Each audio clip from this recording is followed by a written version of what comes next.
홍준표 전 대표가 계속해서 한국당 지도부에 대한 공격을 진행하고 있습니다. 얼마 전에 SNS를 통해서도 나경원 대표를 공격하기도 했는데요. 아마 한국당 내에 세력 구축하는 것이 목적이지 않을까라는 생각을 좀 해봅니다. 그 세력의 중심에는 홍준표 자신이 들어가야 된다고 생각을 하겠죠. 아무래도 세력 구축을 보자면 일단 총선에 대한 영향력을 행사할 수 있을 만큼의 세력을 구축하려고 하는 것 같고, 더 나아가선 대선에 진출하고, 그렇지 않더라도 지속적으로 정치에 대한 영향력을 행사할 수 있을 만큼의 세력을 좀 구축하려고 하는 것 같은데, 이는 2020년 총선이라던가 2022년 대선까지 이러한 세력을 자리 잡게 하지 못한다면은 사실상 정계에서는 은퇴하는 게 아닌가 하는 그런 방향밖에 볼 수가 없다고 생각을 하기 때문에 이러한 일이 생기고 있는 것 같습니다. 지금 노이즈 마케팅과 같은 방법으로 존재감을 인식시키고 있는데, 정치인에게 있어서는 존재감이라는 게 가장 중요한 거죠. 만약에 존재감이 상실이 되면 치명적이고 정치 생활을 계속 할 수가 없기 때문에 부정적인 요소가 보이더라도 존재감을 국민들로 하여금 각인시키는 게 중요한 거라 생각하기 때문에 이런 방법을 선택하는 것 같고요. 같이 세력에 동참할 것으로 예상되는 분들을 보자면은 아무래도 탄핵 찬성파 분들이지 않을까. 그리고 홍준표 전 대표는 그분들이 비비로 언덕으로 역할을 하고 서로 세력을 협력해서 하나의 세력을 구축하지 않을까 하는 예상을 해봅니다. 자, 그러한 이유들로 일단 진행이 되는 것 같고요.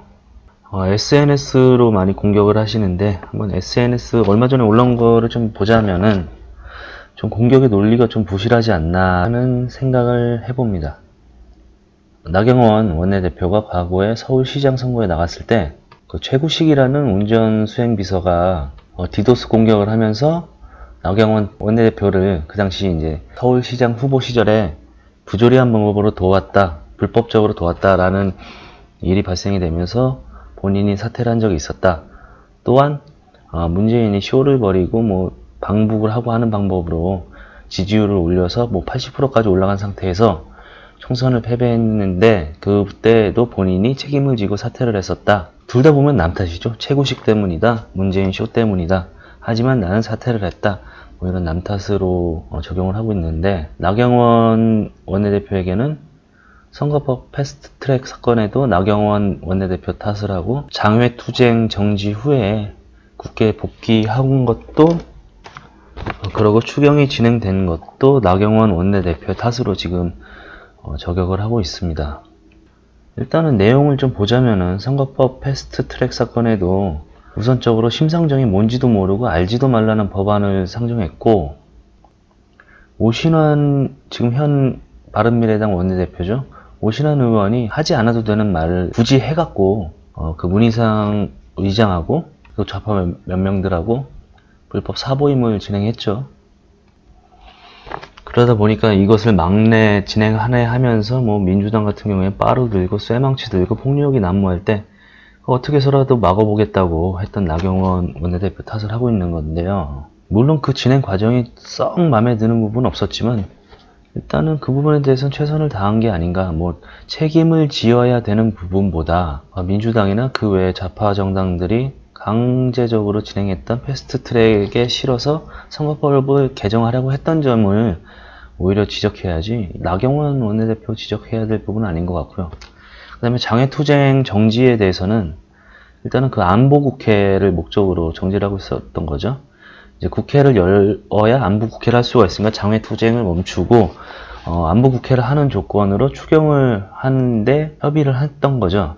물론 저도 마음에는 들지 않는 추경이었고 못 믿어온 추경이었지만 당시에 목선도 그렇고 안보적으로 위험한 사항이 너무 많았기 때문에 그 부분은 이제 좀 확인하고자 안보국회를 열었던 거죠. 그런 안보국회를 통해서 정경두 국방장관이 얼마나 무능하고 국방안보가 우리나라가 지금 얼마나 위태로운가를 확인할 수 있었고 국민에게도 알릴 수가 있었죠. 그럼에도 불구하고 정경두 국방장관이 직위해제가 되지 않고 지금 직위를 유지하고 있는 것은 안보관이 위험한 문재인 정권의 탓으로 봐야 될 것이고요. 그럼에도 불구하고 모든 것을 나경원 원내대표에게 책임을 묻는다는 그런 방법은 좀 가당치가 않은 것으로 저는 생각을 하고 있습니다. 지금 결국 계속해서 사퇴를 촉구하고 있는데 결국 지도부를 내부적으로 공격해서 끌어내리고 지도부의 TO를 창출하겠다, 뭐 그런 개념인 것 같은데, 이렇게 한다고 누가 지지를 하겠습니까? 지금 통합과 확장을 해야 할 때 원내 머리를 자르겠다는 거 아닙니까? 머리를 자르고 그 부분에 대한 권한을 가지려고 한다는 게 적절치 않다는 것은 우리 우파 국민들은 모두 다 알고 있죠. 또한 홍준표 대표가 그런 식으로 세력 구축도 할 수가 없을 겁니다. 본인이 뭐 세력을 구축하기 위해서 혹은 뭐 입지를 다지기 위해서가 아니라고 주장할 수 있겠지만, 무슨 본인이 말하는 거가 절대선이고 본인이 절대적인 선의 주자가 아닌 이상 정치인으로서 목적 없이, 정치적 목적이 없이 절대선을 외친다? 그리고 그것이 자기가 말하는 것은 절대선이다? 라고 주장도 할 수가 없을 테니까 그런 부분에 대한 논리 형성은 되지 않을 거고, 결국엔 세력 구축을 보는 건데 그렇게 세력 구축은 되지 않을 거라고 봅니다. 그럼에도 불구하고 본인은 할 수 있을 거라, 혹은 또 입지를 다질 수 있을 거라 생각을 하겠죠. 그런 이유를 한번 생각해 보자면은, 예전에 탄핵 정국에서 대선 주자가 돼서 2등을 했던 것, 투표가 한 30% 정도 가져갔죠. 그 정도 했던 것이 본인에 대한 지지라고 생각할 수도 있기 때문에 라고 보는데요. 그 당시에 그만큼의 국민이 선택을 했던 거는 홍준표라는 사람이 대단해서라기보다는 솔직히 말해서 우파 국민들이 울며 겨자 먹게 한 겁니다.